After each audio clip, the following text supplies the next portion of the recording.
In California, the battle is over church services. Pastor John MacArthur is defying Governor Gavin Newsom's new coronavirus restrictions, hosting indoor in-person services at Grace Community Church in Los Angeles County. Pastor says he's apparently been warned he could face fines or even arrest if he carries on, and yet he does. Pastor John MacArthur joins us live to talk about that. Pastor, good to have you with us. Thank you, Shannon. My pleasure.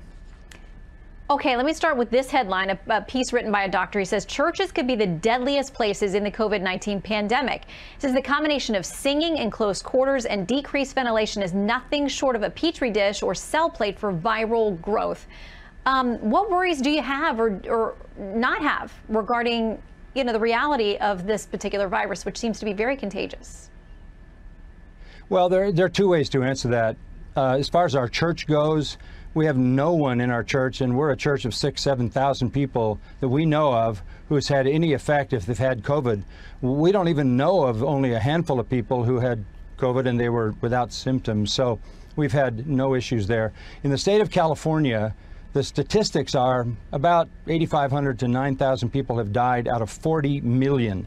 That means in California you have a 99.98% chance of getting through this without any final illness. So the lockdown and the draconian things that have been going on to stifle this culture, to stifle it educationally, to stifle the businesses, to lock down people, and then to shut down churches is just not warranted by the reality of the virus. So we feel like we are the most essential reality in the world.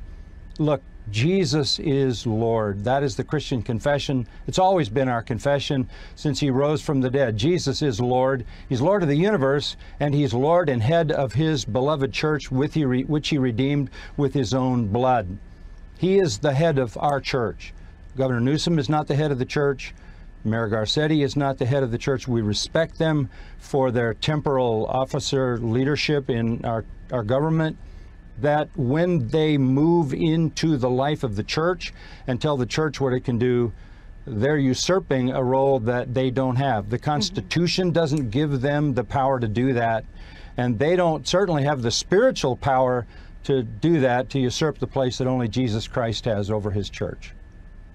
Okay, let me read you something quickly from another pastor there in California. He says, first of all, I want to stand with Pastor MacArthur in affirming the vital importance of corporate worship. But he says it comes down to four things: the importance of worship, love for neighbor, obedience to government, and maintaining a good witness. He says, what concerns me about defying the state order right now is that it seems to prioritize number one, the importance of worship, is at the expense of 2 through 4, loving your neighbor, being a witness, and obedience to the government. What do you think about those concerns? Well, first of all, we are a church that has a reputation for the last 50 years of obeying the government. We are a friend to this society, to every level of this society. We have been given awards and accolades and plaques from the city government, the police department, all in authority, because they recognize what an honorable congregation this church has been. But never before has the government invaded the territory that belongs only to the Lord Jesus Christ and told us we can't meet, we can't worship, we can't sing. There's no power given to the government to make those kinds of calls against us. Secondly, and I said this a moment ago, we love our neighbors. We're not spreading anything but the gospel. All right, Pastor, I'm sorry to stop you there. We're going to get cut off if I don't go, but Pastor John MacArthur, thank you very much.